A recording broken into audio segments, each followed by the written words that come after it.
Get ready, Staten Island. The Ferry Hawks are back at SIUH Community Park July 7th to the 12th for a 6-game series against the High Point Rockers. Tonight, first pitch is at 6:30. It's Thirsty Thursday with $5 Bud and Bud Light drafts. Friday, July 10th, first pitch is at 7 p.m. May the Force be with you on Star Wars Night with post-game kids glow around the bases with special lightsaber training packs. Visit ferryhawks.com now to lock in your seats.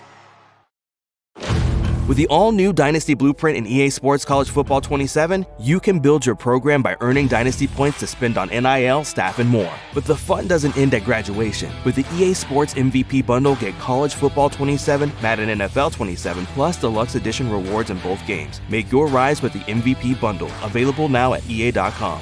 Rated E for everyone with mild lyrics, easier to interact, and in-game purchases. Includes random items. Conditions and restrictions apply. See the link for more info.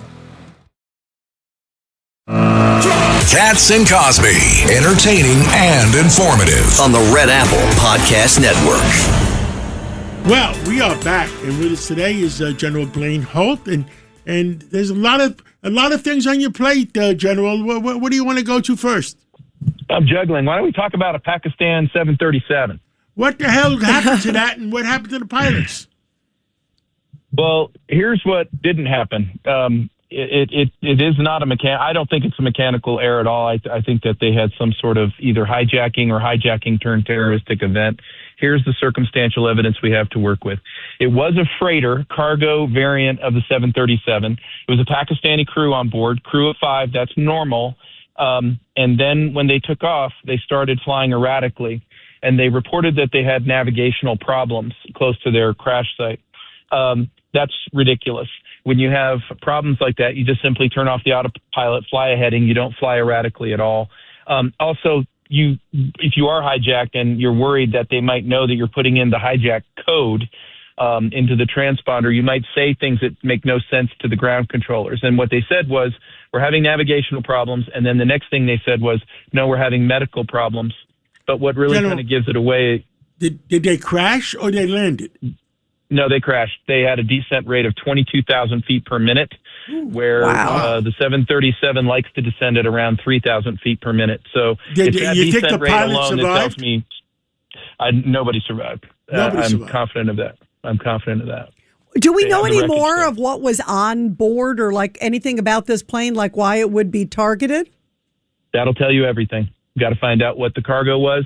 And that doesn't mean that what was on the manifest was what was actually in the back of the airplane. Sure. Because sometimes people can come out of those little containers that are loaded onto those airplanes. And so the manifest shows 5 people, but did somebody also come out of those cargo containers and take matters into their own hands? But it looks like a terrorist event to me. Judge Weinberg. General, are you saying that Go ahead. they didn't come up with the bodies and it was a crash? How could that be? Well, we know that they've got wreckage now. We don't know about body recovery. So that's where we sit. They've got wreckage. Yeah, they said they found the wreckage scattered, but they found no evidence of the bodies at this point. Right. Is that strange? No. It might be there. If there's an explosion. Yeah. All right, let's move on. Next. Yeah. How about Air Force One? What happened? What were they looking for on Air Force One? Okay, what do you think? There's 2 lines of thought here. One, they pulled Air Force One because of a tip or intelligence they got that maybe Air Force One, meaning the new beautiful one, had something on it that could have been potentially dangerous to the president and everybody on board. 2, they could have had a ground threat at the place where the bird was, or they could have had shoulder-launched missile people in the region knowing to go ahead and try to take a shot at that airplane.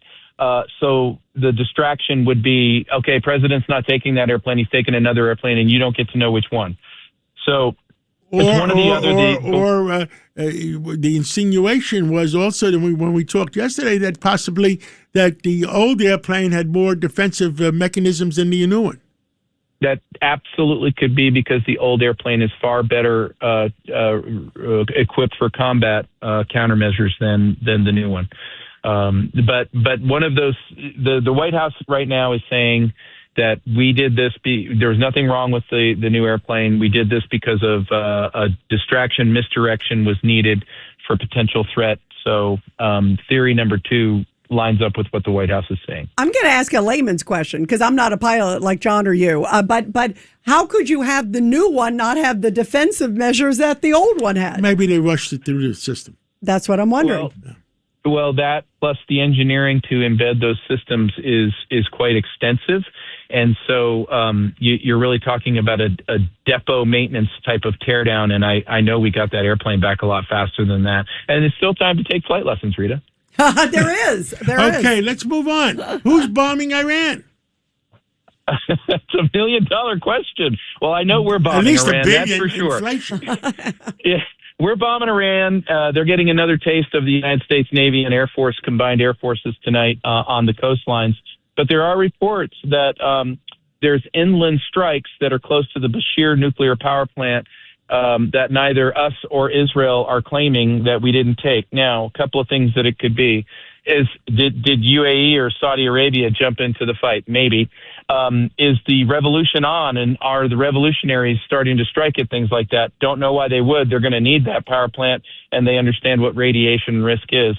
Or the last possibility, and this is where I'm going, is the regime trying to create a false flag event by bombing their own nuclear power plant, creating a radiation risk, and then although the propaganda will flow that the United States did this to us. That's a distinct threat and possibility. Understood. Wow, big stuff. Keep us posted, Blaine. Keep us posted, and maybe you never know. Maybe we'll talk in an hour. Maybe we'll talk tomorrow. We'll see. I'm on it. I'll go faster next time. Thank you. Great, Blaine. We love you. Thank you.